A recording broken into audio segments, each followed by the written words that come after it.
चाणक्य नीति अनुसार अन्य आगे प्रकाश करंतु नहीं एही सब कथा।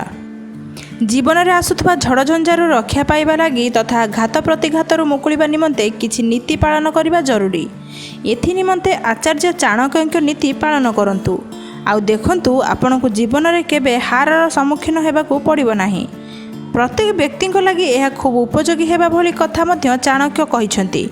चाणक्य परामर्श अनुजाई जेते घनिष्ठ हेले मध्य जड़े व्यक्ति को सबु गोपन कथा कहवा उचित नुहे। पारिवारिक जीवन में शांति चाहूले एवं जीवन में सफल होगा चाहूले बहुत कथा निज भितर सीमित रखा आवश्यक।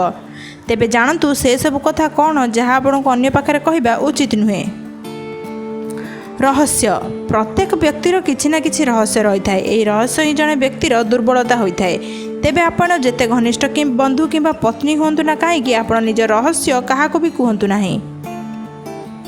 चाणक्य नीति अनुसार आपण भूले मध्य सांगसाथी को बा जेते प्रियजन होता ना कहीं आपण पत्नी को खराब व्यवहार को अन्य आगे कहतु नहीं।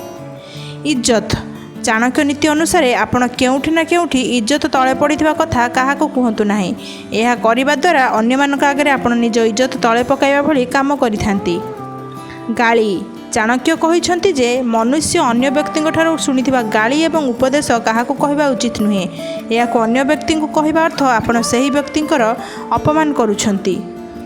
भिडियोटी आपण मानकु किपरि लागिला आपण मानकर मतामत आमको कमेंट सेक्शन में लिखि निश्चित जणाइबे। जदि आपण माने हमर एई चैनल रे नुआ होइथिबे हमर एई चैनल को सब्सक्राइब करि नेबे एवं भिडियोटी भलो लागिले गोटे लाइक करी अधिक रु अधिक शेयर करिवे। धन्यवाद।